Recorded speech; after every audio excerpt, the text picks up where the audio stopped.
Good morning, everyone, and welcome to a weekly message. Oh, it's a Sunday sermon. I'll catch on one of these days. We've only been doing this for 870 some times. So, pardon an old man. Sometimes you get programmed the wrong way. Anyway, it's Sunday. Welcome to a Sunday sermon. We are blessed, very blessed this week to have the spirit of Mary, Mother of Jesus, with us. She always brings us great messages, and today I'm sure will be no exception. So take a moment, subscribe. Please share these messages. Try to get them to as many people as possible.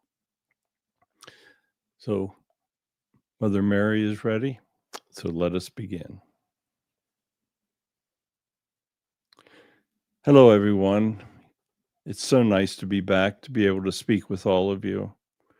We watch from the other side. We know that there are so many of you out there that take time to listen to our words. Most importantly, all of you believe. All of you believe in the power of God. All of you believe that you are truly hearing messages of faith from the other side, and you are. Many people refuse to accept the fact that when we are over here, we are capable of doing many things. Through the years, I've tried to make my presence known to the faithful that have believed in me. I've done miracles, and I've actually shown myself at times. Fatima is a good example of the reality of what we can do from the other side. But each time that you listen to one of Barry's shows, you are truly hearing words from heaven. Heaven is very real. You understand it sometime, but you must understand the importance of what Barry is doing for all of you. Sometimes it's very difficult. You hear people say that God cannot possibly exist. You hear people say that Jesus never lived, but I can assure you, believe me, I can truly assure you that he did. He was my son. I raised him. I gave birth to him. He was an incredible person, a great human being. He did all of the things that a human possibly could do. When I raised him, he was a wonderful child. He was amazing in all things. He didn't cry much. He didn't pick on the other children. He didn't try to steal their toys. How many of you out there can truly say that you've never tried to steal other children's toys? You see, God expects you to make mistakes. He expects you to learn. And he expects you to do things that will help you follow his words, help you do what is necessary to be a good person. All he wants you to do is show love, help one another. Don't do anything you don't want done to yourself. Those are all things that you hear my son speak of whenever he speaks with you. That should be very obvious because it's truly common sense. Helping others, that is really, really important. My son did all he could when he walked the earth to help others. He would heal them. He even brought a person back from being on the other side. He did all of the things that he possibly could do in those 3 short years of his ministries. He knew what was coming.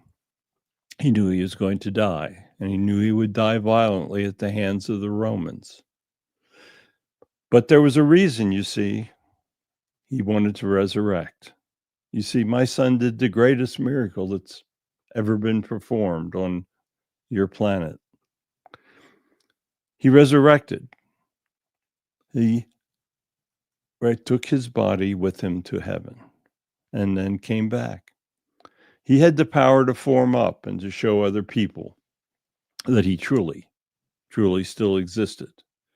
that he could return in human form, that people could touch him, could hug him, could love him one more short time before he went into heaven.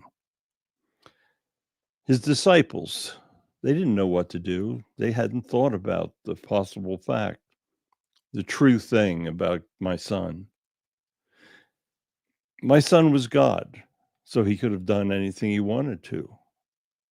He could have kept himself from dying on the cross. He could have just passed away quietly. But he had to have the attention of the people. People had to remember that what he went through. People had to understand that he did everything possible that a human could do. He suffered. He watched as my granddaughter died, his only daughter. He was torn with grief, but now he understood what humans go through when family members that they love so much pass. He loved, he had a wife, he had other children. His other children served him, were very good children, lived normal lives. He had a gorgeous wife, a beautiful, beautiful soul. And she was a magnificent person as well. All of the souls that ever met my son honestly knew that they were with somebody that was special. I was very blessed. I was sent back to bear the child that would be Jesus. I still try to do the best I can from the other side. I try to speak with people. I try to do miracles for them when possible. I try to give them guidance. That's the best thing that we can do from this side, truly, is try to guide them. Many, many people pray to me. Many people around the world pray my name and speak of me. The Catholic Church has done a good job of preserving my reputation, of telling people of me and of making me a saint and giving me all of these special accolades. But in life, I was just a normal person. I lived a normal life, even though I had a son that was far from normal. I watched him live. I watched him love. I watched him help others. And then sadly, I watched him die. They put him on the cross and he died. And I watched as we put him into the tomb. I was also there when we arrived at the tomb and realized that his body was gone. We thought that somebody had stolen it, that the Romans, maybe the Jewish priests, we thought somebody took his body.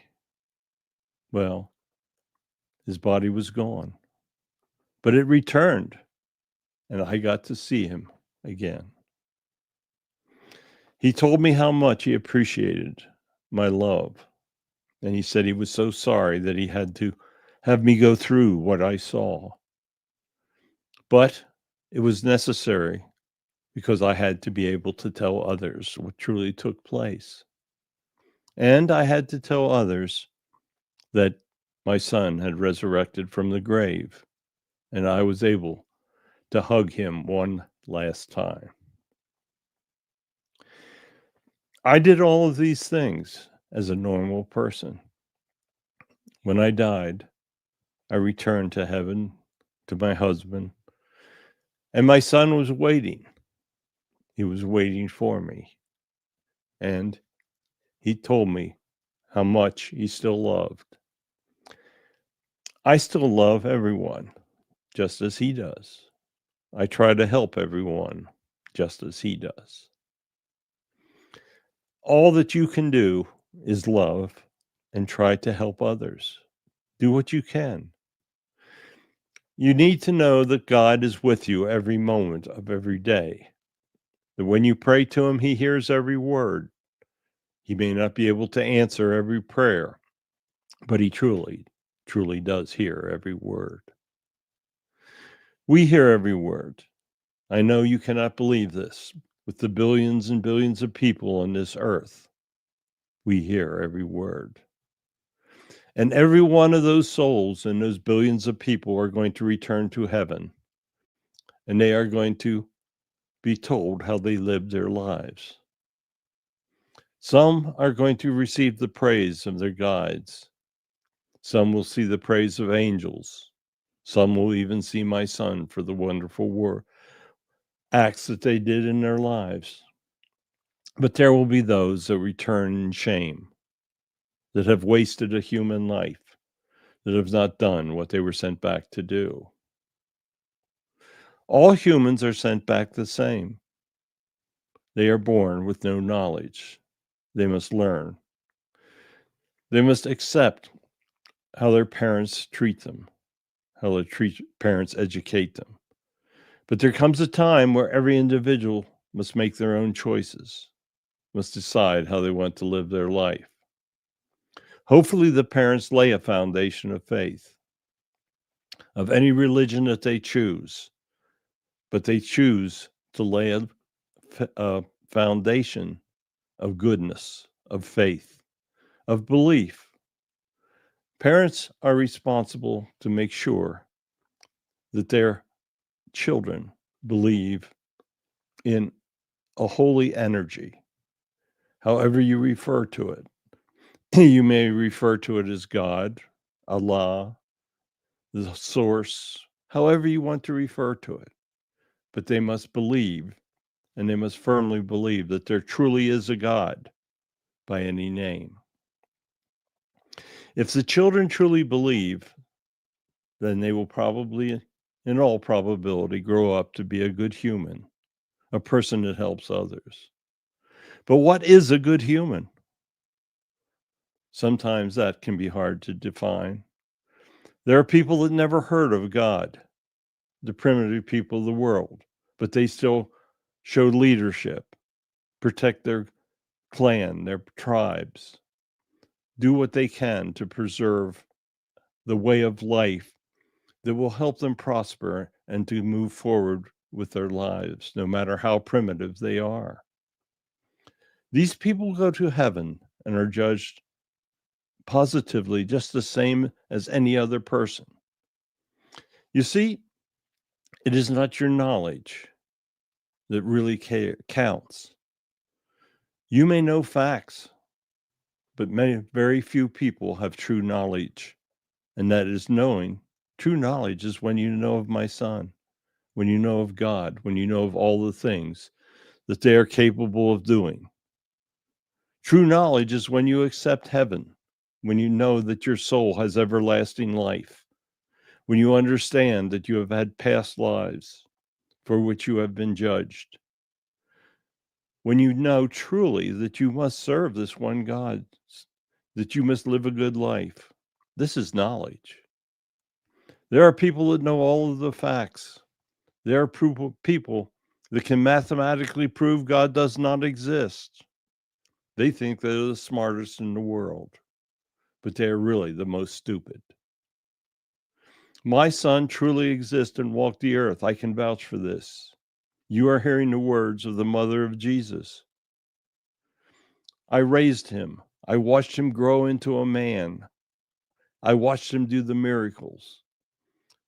During the time of his ministries, I tried to be with him as much as possible.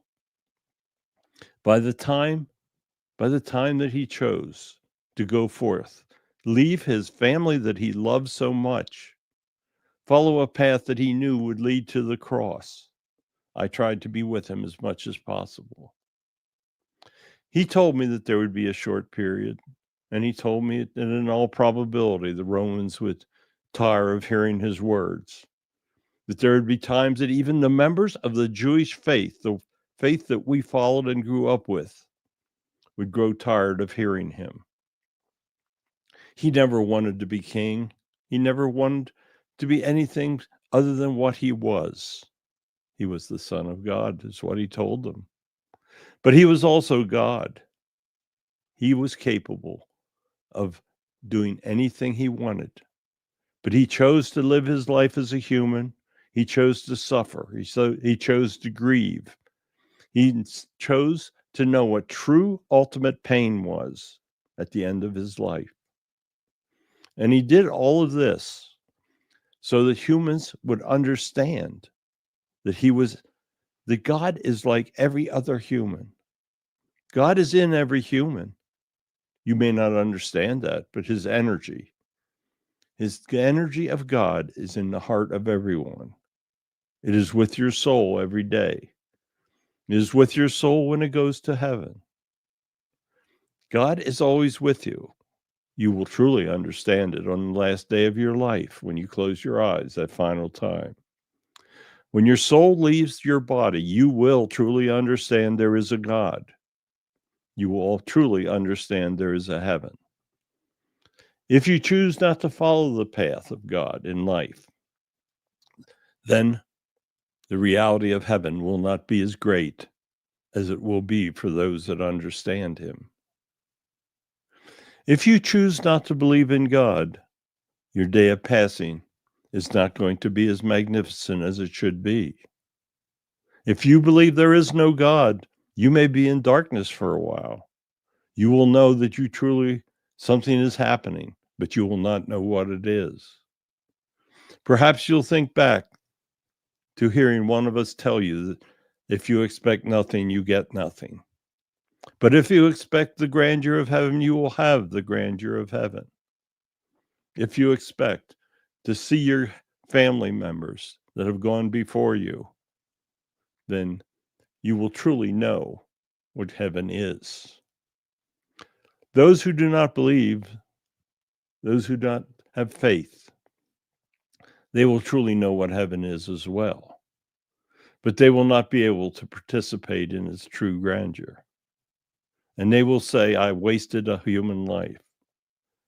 Do not be among those that say you wasted a human life. Be among those that say that you have taken advantage of every moment that God has given you, that you have known how to love, how to help others. Know on that final day, as you close your eyes, that your greeting is going to be incredible.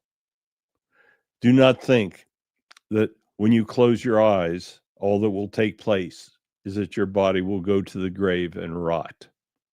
Your body will, but your soul will not. Your soul will ascend into heaven. There is no way that you have a choice. You may delay it. You may want to stay earthbound for a while. But there will be a time that the angels come to you, and they will take you, and you will enter heaven, and you will know the failures of your life. Everyone has failures. That is something God knows and actually expects. But what is important is that you learn from your failure. When you succeed, make the most of it. Do what you can to help as many people as you can help. Help the children, the young. The key to the future lies in the young. The young become the leaders of the future, and how you can affect those children, those future leaders. That is something that as you watch them grow from the other side will bring you great joy. Great joy is only accomplished by serving God. In life, you may think so. You may have great wealth and you may not use it to help others. But you are, shall we say, digging your own grave for when you return. You might as well not believe in God because you will not have the benefits. If you do not choose to use your wealth to help others, then you are laying a karma that will follow you in your future lives, and you will live lives of poverty in the future. But if you choose to live the good life and also help others, you will be truly rewarded. God watches everyone prosper. He watches everyone grow. How you use the prosperity of growth is up to you. How you treat others is totally up to you. If you listen to my son on Wednesday mornings, you hear him talk about free will. You hear him tell you that it can be the greatest benefit or the greatest enemy of humanity. If you use your free will to serve God and live in the manner He wants you to live, it is the greatest tool that man was ever given. If you choose to use your free will to destroy, to hurt others, to kill, to wage war, then free will can be the worst gift that was ever given. Know that God loves all of you at all times. Know that God is truly, truly with all of you at all times. Know that my son was the human form of God. And when you come to heaven, the form that you see will be the form of my son. You see, God has no form. He's an energy, a spirit energy, the most incredible energy that you can ever conceive of. So God has no form, but you do. Use your form to do the best that you can do. Use your form, your human body, to help others. I hope that I've been able to perhaps change some lives this morning. I tried to speak the truth. I lived a unique life, and I'm trying to help as best I can from heaven. You see, God wants us to do these messages. He blesses everyone that listens to them, and He especially blesses those that try to follow the words that they hear, live a good life, and speak of Him. Thank you so much. I know that God is blessing all of you that are listening at this moment. Goodbye, and thank you so much for being who you are. Wow, wonderful message. But then she's had some experience, hasn't she? Can you imagine being the mother of the most miraculous human that ever walked the earth? She's an incredible soul, incredible spirit. Do what you best can do to be incredible spirits as well. It's possible. All you have to do is follow His words. So thank you so much for listening. I'm sorry I bundled things this morning, but cut me a little slack. We'll be back again next week. We'll be back especially on Wednesday morning when we bring you a message from Jesus. His words are incredible. Tell your friends and make sure that you listen. Goodbye, and thank you so much.